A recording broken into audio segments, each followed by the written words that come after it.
Olá, hoje a gente vai mergulhar num relato assim bem intrigante. Vem lá de São Luís, Maranhão, de 1975. A fonte é um trecho do livro 11 Viagens a um Planeta Desconhecido. Fala das experiências de um senhor, Antônio Alves Ferreira. E a nossa ideia aqui é, desvendar os pontos mais curiosos dessa história toda, de suposto contato extraterrestre. Olha, a história já começa de um jeito bem peculiar. O Antônio alega que um OVNI bateu na casa dele. Assim, do nada. Mas o evento principal mesmo acontece no dia seguinte. Ele tá lá, tentando tirar um espinho do pé. Uma coisa super cotidiana, né? Exato. E aí surge uma nave. Pequena, ele diz, tipo do tamanho de um Fusca. Daí sai uma luz branca, pulsante. A temperatura sobe muito. E ele sente os olhos sendo como que puxados. De repente, descem umas criaturas. Ele fica totalmente paralisado e pronto. É levado para dentro da nave. Um começo bem impactante. Sim, e já dá para notar ali elementos bem clássicos, né, de narrativas de abdução. Essa paralisia súbita, as sensações físicas bem intensas, o medo. Mas esse detalhe do espinho no pé, como você disse, ancora um evento numa coisa tão banal, o contraste com o extraordinário fica ainda mais forte, né? Totalmente.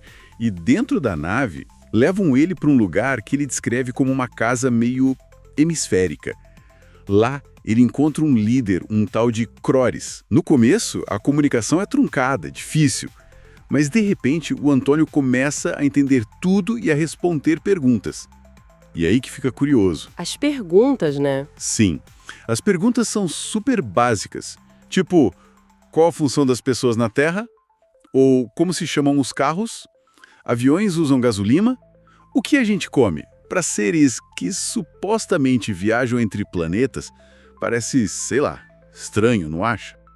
E esse é um dos pontos, para mim, mais fascinantes e que gera muita discussão. Uma tecnologia tão avançada, mas com perguntas tão elementares. O que isso pode sugerir? Será que era uma forma, talvez, de avaliar a reação dele, mais do que obter dados que seriam óbvios para eles? Ou talvez a natureza da interação fosse outra coisa, sabe? Não uma simples coleta de informações. É um paradoxo que força a gente a pensar na intenção por trás disso tudo. Faz sentido. E a descrição dos seres? Ele detalha bastante pele escura, narizes grandes, lábios finos. Orelhas pontudas também, né? Isso, orelhas pontudas, olhos amendoados, cabelos pretos e finos, usavam capacetes azuis, metálicos e uniformes verdes com um cinto luminoso. As fêmeas, ele diz, não usavam capacete e tinham cabelos longos. Ele até dá uma explicação para o capacete, que ajudava na comunicação e na adaptação à nossa atmosfera. Uma tentativa de explicar, talvez. É uma descrição bem visual, né? Mistura traços humanoides com outros mais exóticos. E essa explicação do capacete é interessante. Mostra uma tentativa de dar sentido àquela tecnologia toda.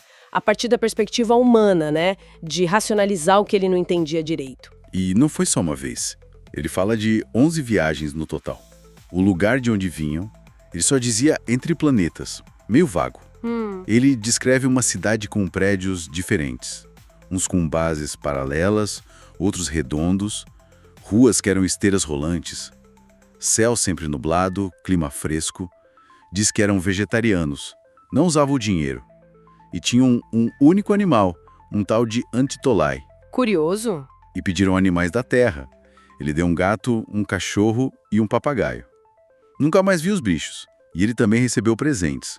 Uma estátua de metal, que ele acabou devolvendo porque deu briga na família. Nossa. Medalhas com o rosto deles com e sem máscara. E até uma pistola desintegradora, que ele também devolveu. Essa troca toda é bem interessante. Sem dúvida. Essa ideia de viver entre planetas, a descrição desse mundo são ricas em detalhes. A fonte até levanta a possibilidade de ter sido uma experiência tipo holográfica, não uma visita física literal a outro mundo.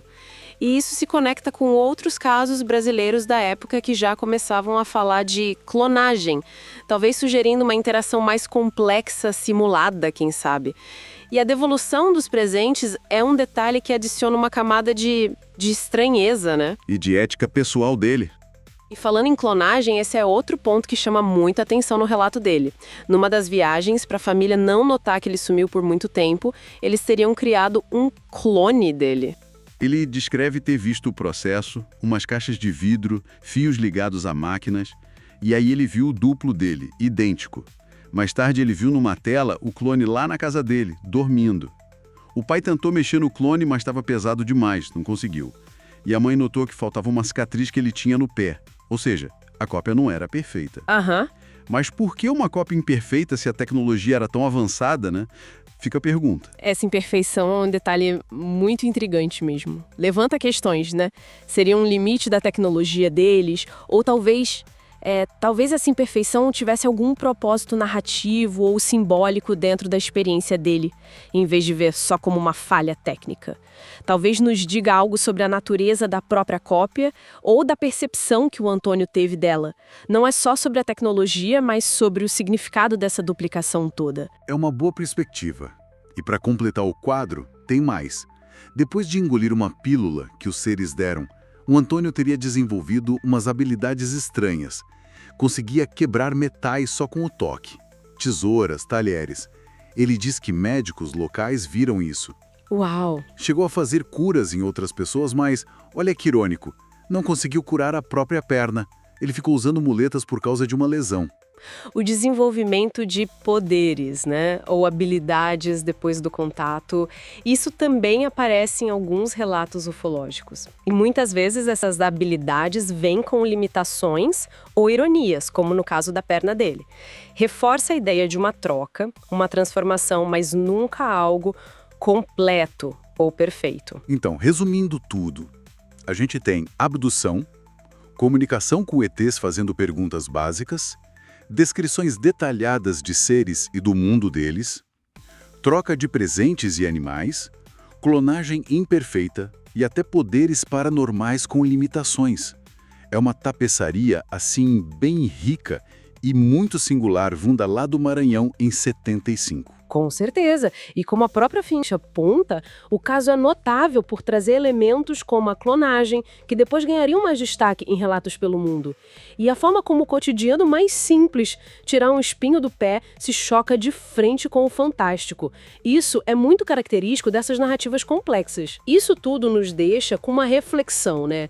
Diante de tantos detalhes tão vívidos, mas ao mesmo tempo com aparentes contradições. Tipo, a tecnologia avançada fazendo perguntas simples, o clone com defeito. O que será que esses elementos específicos nos dizem? Seriam pistas sobre a intenção real por trás dessas supostas interações? Ou talvez sobre a natureza fundamentalmente estranha e, quem sabe, não totalmente compreensível da experiência que o Antônio Alves Ferreira relatou? Fica aí a questão para a gente pensar.